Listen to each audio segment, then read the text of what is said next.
بسم اللہ الرحمن الرحیم۔ السلام علیکم ورحمۃ اللہ وبرکاتہ۔ خواب میں بارش دیکھنے کی کیا تعبیر ہوگی؟ آج کی ویڈیو اس موضوع پر ہے۔ جب نارمل بارش ہو اور سب جگہ پر ہو تو بندوں پر یہ اللہ کی رحمت ہے۔ جب بارش کی خواہش ہو اور خواب میں بارش نظر آئے تو یہ خواب مبارک ہے۔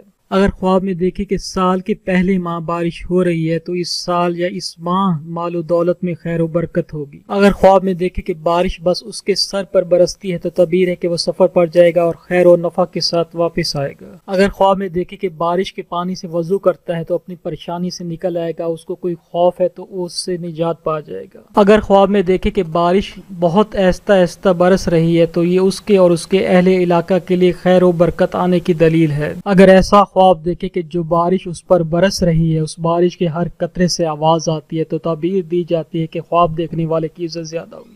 خواب میں بارش بس اپنے گھر پر برستی دیکھے اور اہل علاقہ بارش کی رحمت سے محروم ہو تو اہل علاقہ پر کوئی تکلیف آنے کی دلیل ہے۔ اگر خواب میں سیاہ بارش برستی دیکھے تو دلیل ہے کہ خواب دیکھنے والا کسی بیماری میں مبتلا ہے جس سے اس کی وفات ہوگی۔ اگر خواب دیکھنے والا ایسی بارش دیکھے جو اپنے وقت پر ہو رہی ہے لیکن وہ بارش بہت سخت ہے، دلیل ہے کہ اس کو کوئی رنج آئے گا۔ اگر خواب دیکھنے والا یہ دیکھے کہ بارش صرف لوگوں کے سروں پر برس رہی ہے، دلیل ہے کہ اس علاقے پر کوئی آفت نازل ہوگی۔ اگر خواب دیکھنے والا دیکھے کہ ایسی بارش ہوئی ہے کہ جس سے تمام ندیاں جاری ہو گئی ہیں لیکن اس سخت بارش سے وہ پھر بھی محفوظ ہے، دلیل ہے ہر شریر دشمن سے بچا رہے گا۔ اگر خواب دیکھنے والا یہ دیکھے کہ اس نے بارش کا پانی پیا ہے لیکن اس کو پانی کا ذائقہ اچھا نہیں لگا، دلیل ہے کہ اس کو کوئی رنج آئے گا۔ خواب میں بارش دیکھنے کی تعبیر کے حوالے سے بس اتنا ہی۔ اگر ویڈیو اچھی لگی ہو تو ایک لائک اور شیئر ضرور کر دیں۔ بہت شکریہ۔ اللہ حافظ۔